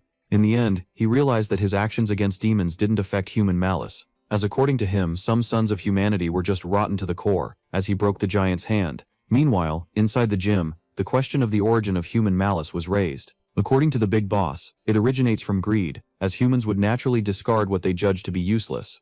Choi Jin-sung realized that he should use kinder words, as he was currently discarding an unwanted element as well. The boss decided to stop his attempts to persuade his former subordinate, but urged him to stop the fight. He claimed that as soon as his business thrives, the orphanage would receive great support. Yet its protector was unable to believe a single word he said, as according to him, someone who enslaves the kids at his own school couldn't possibly care about the orphans, and thus Jae-myeon firmly affirmed that they would never accept his support ever again. With that being said, the big boss launched his attack, as he had nothing to discuss with his opponent. Jae-myeon, impressed by how much range his enemy had gained, realized that he would be doomed if he got entangled in those chains, and so, seeing this, he made the only logical move and dashed forward in order to close the distance. Yet to his shock, the boss reminded him that he didn't even have the advantage at close range. And just like that, number 2 found himself being pierced in the stomach by the number 1's first strike. Despite the pain, his fighting spirit didn't waver, and he quickly got a hold of himself, and thus he charged at his opponent once again. Choi Jin-sung explained that this was pointless, as he was at a disadvantage regardless of range. He even affirmed that he couldn't progress any longer. Back in the day, after finding himself in front of a wall, the young Gi Myeon stated that he was too exhausted to carry on. This disappointed the director, as the boy was acting like a crybaby, despite being the one to ask for this training. Yet upon hearing him claim that he had reached his limit, the old man asked the boy for the reason he sought strength. Gi Myeon explained that he wanted to protect the orphanage, and with that the old man reminded him that he was forbidden from giving up when defending the other kids at the orphanage. The director explained to the young one that the only way for him to reach his limit was to create and impose one. In other words, Gi Myeon had to disregard his limits, in order to surpass himself. Choi Jin-sung didn't expect his opponent to immobilize his chain using his foot, and before he could even realize it, he found himself about to be kicked in the head. Even so, the big boss's reflexes were quick, and he was able to dodge. Choi Jin-sung was disappointed, claiming that he had expected a special move, yet in the end his opponent simply kicked the air. But only then did he realize something alarming, as his opponent hadn't landed yet, and just like that, Gi Myeon gathered all of his strength, and kicked the big boss with all of his might. At first it seemed that this strike might have done the trick, when all of a sudden, the protector was grabbed by the leg. Before he could even realize it, a fist was planted in his face, and with that being said, Choi Jin-sung slammed his skull into the ground. The big boss was well aware that he had lost most of his power after being reborn in this new realm. Even so, his opponent's last attack had truly caught him off guard. Choi Jin-sung respected Gi Myeon deeply, as well as his will and his strength, and so he wished that the next time they met, they would be able to coexist as friends. With that said, the chain wielder decided to deliver the final strike, when suddenly something intervened. His chain had been pinned to the ground, by a plunger no less. The one who had just arrived remarked that it had been a long time since he last met number 1. Choi Jin-sung asked the redhead if he was truly ready for what would come next, as he had promised to take his life the next time they met. But the hero reassured him and finally declared that he would be the one to take his life. After all, he was now face to face with Mercury of the 5 elemental stars. History always tells of those who took action, yet it never mentions those who didn't know any better. The moment when the silent cries of justice go unheard, when the only hope ignores the problem and walks away. At that crucial moment, at that decisive second, evil would be allowed to back at the gym. The knight told the demon that he would be the one to take his life. After all, he was his enemy, Mercury of the 5 elemental stars. Even so, the big boss couldn't believe that the hero was there to kill a human, and called it a bluff, only to find himself blocking an incoming punch. With that, the knight decided to ask his question. He demanded to know how Mercury had survived. After all, back on their homeworld, he was the one who had personally taken his head. The hero demanded answers from the demon. Upon hearing this, Mercury simply broke his chain in half, and suggested that instead of giving the hero answers, he would give him death. And with that said, the demon charged ahead, bracing himself to strike the enemy, when all of a sudden, he found himself blinded by a rather familiar trick. Choi Jin-sung was annoyed that the hero was acting so cocky, after returning after a long time, and so he decided to read between the lines, and predicted that the opponent would attack from the front. Yet to his shock, the hero had disappeared. Mercury was shocked to see his opponent behind him, calling a timeout in their fight. The hero was moving Manhwa out of harm's way, while telling him to rest easy while he finished the fight. Even when his opponent wasn't focusing on him, Mercury refused to attack. He acknowledged that he had been tricked, as things were starting to get confusing with the plunger and his number 2. Choi Jin-sung then pointed out that the hero, in rushing to save Jai Myeon, had left the old director of the orphanage in great danger, and so the knight explained that age was just a number, when its bearer had been through countless experiences. It was safe to say those words fit the director perfectly, as he dodged the incoming blade. This greatly shocked the hitman. The old man called his attacker a madman for coming all the way here to kill him. Only then did he recognize him as Songman, the one who had burned the little girl's leg with a cigarette, making him think his mask was now useless. Songman charged ahead, claiming there was no need for him to show the old man respect. And as he went for a thrust, the director, who had dodged, felt insulted. So he clarified to the young man that he didn't want his respect because he was an elder, but because he was still an old-school fighter. The hero told the demon that he was more worried about the hitman than the actual target. With that said, the knight charged ahead and urged Mercury to focus on their fight. The big boss immediately made his move, and threw his chain at the hero. As soon as the metal links latched onto his plunger, the knight felt on alert. But just as the demon started celebrating, having caught the plunger and trying to yank it, he ran into a problem. The plunger was stuck in the ground. Seeing this, he realized that Grendel had retained some of its holy sword properties even after becoming a plunger. Now came the time to launch the counterattack. The hero kicked his trusty weapon with all his might, allowing him to yank his opponent. This greatly shocked the demon, and before he could even realize it, he found himself flying into a powerful punch. But the hero wasn't done yet, as he grabbed Mercury's face and slammed him into some nearby boxes. The knight was finally able to see the whole picture. He pointed out that the demon was trying to recreate the slavery that had existed on his original home. The hero demanded to know whether Mercury had changed at all, as he was using his power to enslave the weak, a claim that the big boss did not deny. With that being said, he charged at the hero and stated that he could do nothing about it, when all of a sudden, he grabbed his leg and decided to make him swallow his words. Unfortunately, the hero had forgotten about the chain. As he knocked the plunger out of his opponent's hand, the demon asked the hero if he truly cared about humanity, as according to him, the so-called hero was nothing but a fraud. The big boss then tried to gain some distance, only to be suddenly pulled in, as his giggling opponent had now gotten a hold of his chain. Seeing this, he assumed that being isekai'd must have driven him mad. The hero stated that this was possible, as he could now see his own path ahead, as upon being summoned to this world, he had no idea what he needed to do. Yet now, everything was different. Now, everything was clear, and the hero had finally realized his purpose. One day, someone rushed to Duke Carlos. One of his servants dashed to alert him that the hero was heading toward their castle. The nobles at his table were overjoyed, as the chosen one would certainly take care of the demon threat. At that time, their cheers captured the attention of a young man cleaning the floor. The boy was quite familiar with the rumors. The hero, the man who became the savior of humanity as a legendary demon hunter. Yet only one thing intrigued the boy. As the Duke proposed gathering the slaves, the young man began to wonder if the hero knew that humans could be just as evil as demons, and thus he started to wonder if humanity's savior could become their liberator as well. Sometime later, at the workplace, the overseers demanded that the slaves stop slacking off and focus on their work. Only then did an old man collapse on the ground. This greatly annoyed the overseer, who called it insolence. He lashed out at the old man, demanding that he stop faking his sickness. The one on the ground claimed that he had a problem with his hips, but the overseer couldn't care less. Only then did a blonde boy intervene. Mercury's actions confused the overseer. The boy asked him to spare the old man, and in exchange he would gladly take on his workload. Only then did the overseer notice that everyone else was staring, and thus he agreed, and pointed out how the castle needed to be finished before the arrival of the hero. This endeavor, which made the young man wish for death, was all an elaborate plan to make the Duke gain power. The old man then thanked the brave young man. Mercury, who was forced to endure all of this, looked at the old man with a kind smile and helped him. Right next to the Duke's castle, there was a small and ugly construction. As soon as the children saw Mercury and the rest of the workers, they rushed to greet them, as in the end they were the people the boy wanted to protect. The children were overjoyed to see today's bread arrive. They were even thrilled to know that each one of them would get an entire piece of bread. Only then did someone call out to Mercury for giving his bread to the young. That person was none other than Helia, who offered to share her food, and upon seeing how much she insisted, the boy had no choice but to accept. Yet then the Duke started to eye the slave girl, and found her extremely beautiful. In the face of immense loss and madness, there was only so much one could protect. On a gruesome night, screams of despair rang out. Helia was being taken away, while the boy who tried to protect her was being assaulted for attacking the Duke. The one known as Carlos found this intriguing, as in the end, they were all his property. He even claimed that since he had gone easy on them because of the demons, they must have forgotten their place. The Duke then demanded that the girl be brought to his room and that any opposition be killed, leaving her no choice but to comply. At that moment, Mercury started to beg for the help of the others, and yet no one there spoke up.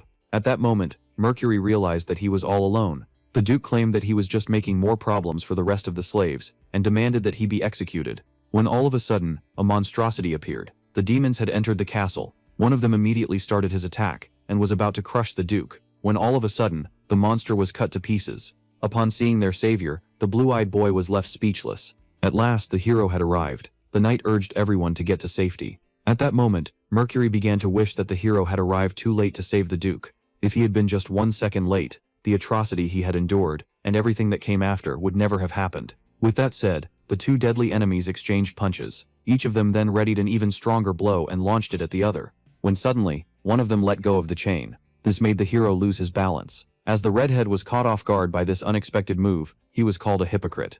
Back in the day, he used to save humans regardless of their sins, yet now he was here to fight evil men. The angry demon insisted to the hero that he had no right to choose who received salvation. At that moment, the knight immediately dodged the incoming punch. Nearby, he immediately grabbed it. Just like that, the hero got a firm hold on the ground and smacked the big boss with his plunger. As soon as dawn broke, the battle was over. Everyone began to cheer for the hero, who had slain all of the demons. With that, the swordsman turned to those he had just saved. He recognized the richest-looking one as the owner of the land. The Duke politely introduced himself as Carlos, and as the novel claimed he needed to repay the knight, he seemed intrigued. When asked if he was all right, the Duke explained that he was fine. So the knight clarified that he wasn't addressing him, and pointed to the beaten slave boy who had taken a lot of damage. The Duke introduced Mercury as one of his servants. As the hero pointed out how the boy had gotten hurt while trying to save the other workers, the boy decided to speak up and ask for help. If the hero was truly a good person, he would heed his request and help them. But just as he was about to speak up, the Duke threatened to slay all of his female slaves and their children if he dared to utter a word, and thus he ordered him to remain quiet. The boy politely bowed to the hero, who urged him to stand up, yet the young man, in pain, refused to look directly at the knight. In the end, a single word from his mouth would result in the death of slaves. With that, he began to pray for the hero to notice their misery. But little did he know, this man was as clueless as they come. But just as the hero was about to enter the castle, his party rushed to him, claiming that there were more demons. A demonic court had just launched a surprise attack on the nearby town, and seeing this, the knight's hands were tied. With that said, he decided to head to the next town at once, along with his party. Even so, the knight insisted that he would return, and urged the Duke to properly take care of Mercury. Seeing that he had been saved by the hero, the Duke decided to forget about the incident with the boy, and thus the noble returned to his castle, and granted the slave a day of rest. At that moment, Helia and the children rushed toward Mercury. They were all glad that he was fine, yet the young man seemed preoccupied. So the girl decided to reassure him that since the hero was bound to return, their owner wouldn't dare to touch him. Yet things were never that easy. Upon seeing the girl's lifeless corpse, the young man crumbled to the ground. Mercury was unable to believe his eyes. The Duke had slain all of the children, as well as the girl. Only then did he learn that the Duke had ordered all of the slaves who weren't helping with the construction to be terminated. Even so, Carlos found it to be a rather ugly spectacle. When ordered to burn the bodies and discard them, the young man found himself unable to take it any longer, and as he said that the work would resume after the hero's visit, the desperate slave charged at him with murderous intent. Naturally, his impulsive foolishness landed him behind bars. The guards called him crazy for daring to attack the Duke, and one of them couldn't understand why he wasn't being executed. It was then explained that Mercury was being kept alive to keep up appearances for the hero, and would be executed after he left. And with that said, the guards who had just ended their shift began to mock him for daring to protect the girl from the Duke. All of a sudden, they found themselves face to face with an ominous presence. The guards were shocked to see a demon standing before them. Before they could rush to sound the alarm, they were killed on the spot. The battered young man looked up. He saw a demon lord in front of him, claiming he had been searching for a human who hates mankind for a long time. The demonic ruler then promised to grant him the power he needed to achieve his revenge. And just like that, a little later, someone burst into the Duke's dining hall. At first they screamed at the slave for daring to interrupt Carlos's dinner, only to realize something was wrong. The young slave boy they once knew was no more. The nobles screamed for the soldiers to intervene, but the demon stated that he had already slaughtered them all. With that being said, finally the time came for Mercury to carry out his sweet revenge. The nobles' screams echoed hopelessly through the hall as they were slaughtered left and right. Meanwhile, the slaves near the fire were complaining about their lives, and just as they began to think they would die before finishing the castle, the old man noticed something intriguing. He noticed a figure eerily similar to Mercury approaching them. Only then was something tossed at the slaves' feet. To their shock, it was the Duke's head. The slaves rushed to meet the slayer of their master. They were overjoyed that they had been saved from tyranny and began to celebrate their freedom. Yet Mercury found this ridiculous, because in the end, these men hadn't lifted a single finger to help, and thus the Broken One decided to show them hell. Back to the present, Mercury called the hero a hypocrite for calling himself a savior. It had never crossed his mind that the Duke he had saved was in fact an irredeemable monster. The big boss then revealed the reason he had come to the school in the first place. According to him, the law of the jungle applied in every world, and if they weren't the ones getting hurt, the disgusting sons of mankind would stay silent in the face of injustice. At that moment, the hero tried to grab his hand, but Mercury quickly freed himself, claiming that the knight was no different. The hero was now in a tough position, as he had lost his balance. Mercury charged at him. He explained that if he had shown the slaves a little more compassion, none of the previous atrocities would have happened. When all of a sudden, the big boss found himself punching the air. To his shock, the knight was nowhere to be seen. Only then did he notice the hero above him, admitting he couldn't deny his words. The knight acknowledged that if he had just been more careful, he would have been able to save more people,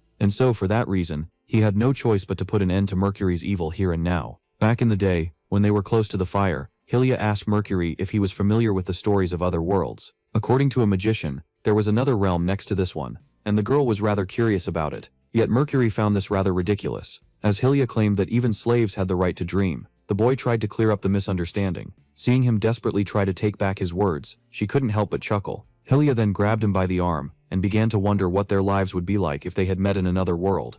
At that moment, the young man stiffened. The girl expressed how great a person he was for always caring about others, and even becoming a parental figure to the children. For that reason, she started to dream about the other world with this admirable person. Hylia then asked Mercury to make her a promise. She said that if they were to meet in another world, she didn't want him to have changed at all. After burying his loved ones, the Demon King found it rather hilarious that Mercury's hatred for humanity had been born out of love. He reassured the new recruit that they would be able to revive them all by creating a new world. At that moment, the big boss began to remember his promise, and he realized that he had to keep it at all costs. With that being said, something began to happen. A blue crystal suddenly formed and fell to the ground. The hero picked it up and looked at it with mixed emotions. Only then did he wake up. Jimayon, now conscious, asked the hero about what had just happened. So the knight explained that after a tough fight they were able to defeat the big boss. But to Jimayon's shock, the one on the ground wasn't their opponent from earlier, so it was explained to him that this was the real Choi Jin-sung, and that the magic stone had the ability to travel between dimensions and take another body as its vessel. The hero then claimed that Jin-sung was about to wake up, and that they should head to the orphanage at once. At that moment, Jimayon was left stunned, as he realized that all of the hero's hocus pocus wasn't just for laughs. Shortly after, at the orphanage, the bike finally stopped. Upon arriving, Hyunsoo was intrigued by the calm and assumed that the director was in bed. Only then did the old man reveal that it was much too early for his bedtime. The director claimed that he almost lost consciousness after a single drink. He was carrying the one who had just tried to kill him on his back. Aside from his sore back, the old man seemed to be fine. Only then did someone enter the scene, claiming that the plan had failed. The man in the suit explained that he had never planned on entering the criminal underworld, yet his hands were now tied. Hyunsoo immediately recognized him as Songman's bodyguard, but as he began to panic, the director assured him. The boy asked the old man if he had some sort of secret move up his sleeve, so the director revealed that his memory had finally come back, allowing him to remember the number 11. In a flash, the gangsters found themselves surrounded by the police. Meanwhile, on the way to the orphanage, Jimayon and the hero were shocked to see police cars passing by. The hero then pointed his friend toward their allies. As soon as the old man and the twink spotted the weird one, and the plunger wielder, they rushed to greet them. Jimayon immediately went to check on the old man, as seeing the police left him in a state of panic. Hyunsu then asked the knight about the big boss. Upon learning that he had been taken down, the student was left shocked. His school was now finally free of bullies. The boy found himself unable to contain his joy and rushed to hug the hero like an excited girl. At that moment, some other individuals rushed to join the victory celebrations. The kids were also happy that they had won. The director began to scold them for being awake at this hour, so they blamed him for calling the police and their loud sirens. This adorable scene drew a small smile on the face of the victorious hero, because in the end, victory was all that mattered. Once inside, the old man offered the teenagers a drink in order to calm their nerves. Jae Mei-yoon couldn't care less and burst out at the director for having prepared a will, only for his skull to be bashed into the table for being so loud. The director explained that he was quite old and that he needed to prepare a will just in case. He then claimed that he was nowhere near the day of his death. Yet there was nothing wrong with making some preparations, as once he leaves, change would be unavoidable. Hyunsu agreed with the director, because in the end, change was inevitable. Even the school wasn't safe from this concept. The crimes of its delinquents, as well as the protagonist's report about it, blew up online. Because of this, the authorities finally decided to investigate the school. As a result, the top bullies, the chairman, as well as the teachers, were charged for their crimes. But the most surprising change was the fact that the hero wanted to return to his world. The baffled boy demanded to know how he would manage to do so. So the knight explained that upon defeating the big boss, he had obtained this magic crystal that can travel across dimensions. The only issue at hand was the fact that a magician was needed.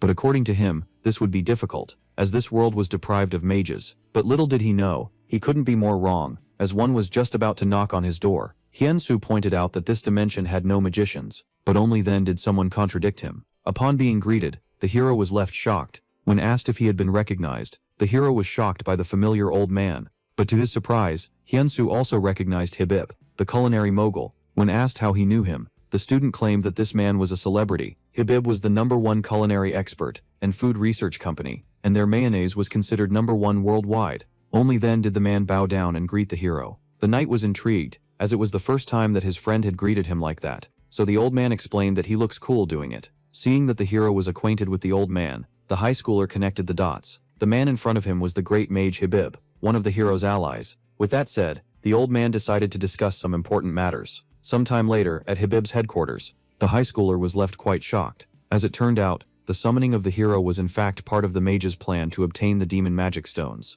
Upon learning that Hibib had been looking for a way to bring him here all this time, the hero finally understood why the magician had suddenly disappeared. The old man explained that right before their final battle, he began studying the magic crystals they had obtained from the 5 elemental stars. To his shock, the crystals were imbued with 2 curses. The first would allow them to possess a vessel, and the second to cross dimensions. To make things even worse, the crystals were programmed in such a way that they would activate as soon as they were tampered with. With that, the stones spread between dimensions, dragging the mage along. Shortly after, Habib woke up in the body of a culinary entrepreneur, without his magic powers. Even then he had to do something, which is why he created a mayonnaise with the power to create magic circles. His research later showed that the magic circle could only be activated by a student's blood and tears. In other words, Habib was the one behind the viral mayonnaise trend. Every time a student begged for help on the internet, he would send them the instructions on how to summon the hero. But just as he began expressing his gratitude toward the high schooler who brought the mighty hero to this world, he was suddenly punched in the face. The hero lashed out at him in rage. Habib was furious at the one who made him believe in the ridiculous mayonnaise trend that almost cost him his life. He even stated that the man had caused him a lot of trouble. Even so, I couldn't deny the fact that this allowed the hero to take down all the delinquents. The hero then grew concerned about the rest of the 5 elemental stars, so Habib explained that only Mercury had arrived in this world.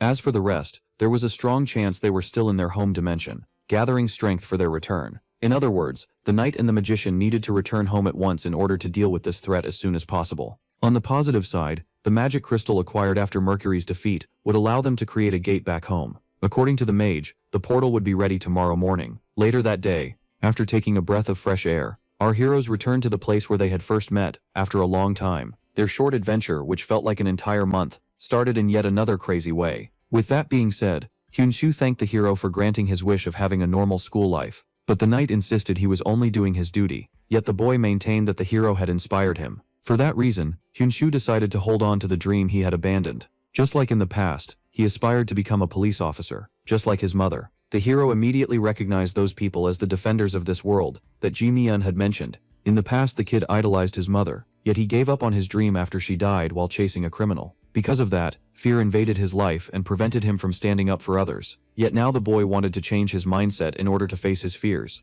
In the end, Hyunshu called himself a coward, and said he might never be able to achieve his dream. But the knight disagreed and said his friend was very brave. After all, someone who never runs away was bound to become a great officer. With that, the boy shifted his focus to the hero and asked him if he had a dream of his own. And so the knight revealed that he had a secret wish. Back when he was a kid, he became known as the hero after being chosen by the Holy Sword. Of course, he was happy that he could help people, but he also wished for a way to escape his responsibilities. Even so, the hero never dared to take a day off, as his rest might lead to someone's demise. But as he kept babbling about his situation, he was suddenly grabbed by the arm. Yunshu decided to grant him the day off he had longed for. And with that said, the two of them rushed to the arcade. Yunshu introduced his friends to a friendly game, but shortly afterward, they ended up apologizing for damaging the machine. Our heroes then went to a buffet, and seeing how the red-haired guy had started eating like a madman, they were forced to apologize to the chef as well. Yunshu, Grandel, and the hero then went to the movies, where they all had a great time. Shortly after, the hero was intrigued when his friend asked him to look forward and strike some poses.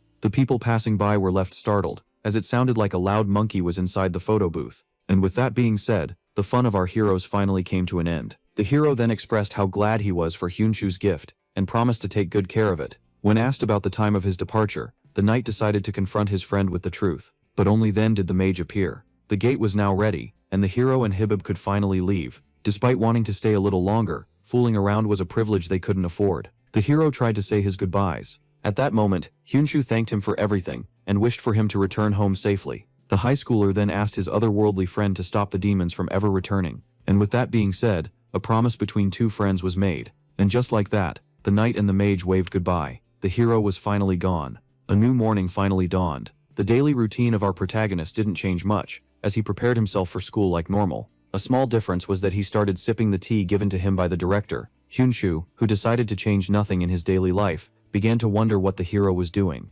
Even so, one thing was certain. For the first time, Hyunshu felt excited to go to school. This sense of safety was the biggest gift the hero had given him. Meanwhile, in the other world, the holy maid rushed to get the hero, who had everyone waiting for him. Only then did she notice the strange paper in his hand. The knight revealed that it was a present from his best friend. Hibib urged them to get moving, as they had located another magic stone. And with that being said, the hero rushed off to defeat the rest of the bullies.